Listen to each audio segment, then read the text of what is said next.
आज का जो हमारा टॉपिक है वो है बजट रेखा या कीमत रेखा, जिसे हम इंग्लिश में कहते हैं बजट लाइन या प्राइस लाइन। बजट रेखा या कीमत रेखा वह रेखा है जो दो वस्तुओं के ऐसे संयोगों को प्रदर्शित करती है जिन्हें उपभोक्ता दी गई आय और वस्तु कीमतों के साथ खरीद सकता है। देखिए, कोई भी जो उपभोक्ता होता है वो अनलिमिटेड कोई भी चीज़ नहीं खरीद सकता। उसके पास कुछ रिस्ट्रिक्शंस होती हैं कि जिस पे उसकी जो परचेजेज होती हैं वो बेस्ड होती है। दो रिस्ट्रिक्शंस जो होती हैं वो क्या होती हैं कि उसकी आय कितनी है। पहली जो होती है वो भी उसकी आय, यानी अगर एक पर्सन जो है वो 1000 रुपीज़ कमा रहा है तो वो 1000 ही तो खर्च करेगा, वो 2000 थोड़ी खर्च कर देगा। और जो दूसरा रिस्ट्रिक्शन होता है वो होता है जो वस्तु वो खरीद रहा है उनकी कीमतें। तो बजट रेखा वह रेखा होती है जो व्यक्ति के दो वस्तुओं के, क्योंकि ये सिंपल हमने मतलब इंडिफरेंस कर्व लिया है तो इसमें दो वस्तुएं खरीद रहा है, तो दो वस्तुओं के ऐसे संयोगों को प्रदर्शित करता है जिन्हें उपभोक्ता अपनी आय और जो कीमत दी हुई है उनके द्वारा वो खरीद सकता है। तो बजट रेखा का जो समीकरण होता है, जो इसकी इक्वेशन होती है वो होती है Px into x plus Py into y is equal to m, जहाँ पे m जो होता है वो उपभोक्ता की कुल आय होती है, Px जो होता है वो x वस्तु की प्रति इकाई कीमत होती है, जो Px होता है वो होता है x वस्तु की मात्रा, Py होता है y वस्तु की प्रति इकाई कीमत, और जो y होता है वो होता है y वस्तु की मात्रा। यानी अगर हम x वस्तु की प्राइस को उसकी मात्रा से मल्टीप्लाई कर दें प्लस करें y वस्तु को उसकी मात्रा से कर दें तो वो बराबर आना चाहिए उपभोक्ता की कुल आय के। अब इसको एक टेबल के थ्रू देखते हैं कि एक तरफ दिए हैं संयोग या बिंदु, दूसरी तरफ दिया है उपभोग इकाइयाँ वस्तु x की, और तीसरी जगह दिया है उपभोग इकाइयाँ वस्तु y की। यानी पहले मान लीजिए कि उपभोक्ता की आय जो है वो 500 रुपये दी हुई है,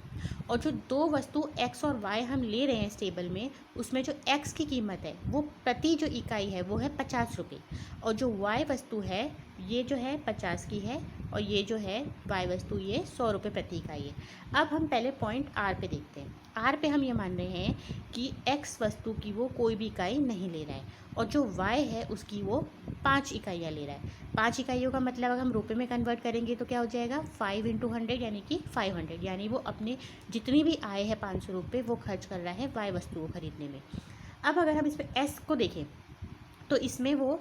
y वस्तु बिल्कुल नहीं ले रहा है और x ले रहा है वो 10 इकाइयाँ। तो इसमें जो आय यानी वो अपनी पूरी खर्च कर रहा है, यानी 10 इंटू 50 हो जाएगा 500, यानी अपनी वो पूरी आय खर्च कर रहा है x वस्तु में। अब अगर हम इन बीच के पॉइंट्स लें तो इसमें वो अपनी थोड़ी आय जो वो खर्च कर रहा है वो x वस्तु को लेने में कर रहा है, और जो थोड़ी आय है उसको y वस्तु को लेने में खर्च कर रहा है। तो अब अगर हम इसे एक ग्राफ के फॉर्म में दिखाएंगे तो इसमें जो एक तरफ लिया है गुड x और x एक्सिस पे लिया है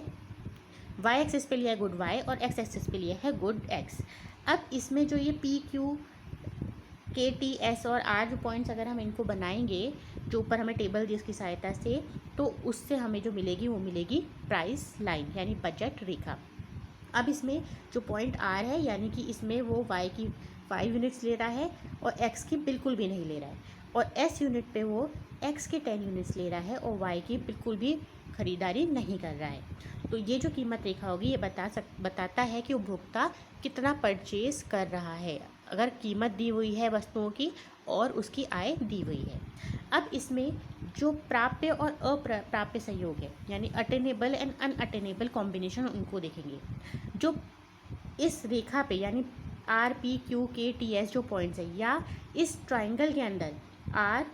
O S ये जो ट्राइंगल है बन रहा है, अगर इसके अंदर कोई पॉइंट है या इस लाइन के ऊपर कोई पॉइंट आएगा तो वो हो जाएंगे अटेनेबल कॉम्बिनेशन यानी प्राप्य संयोग, यानी कि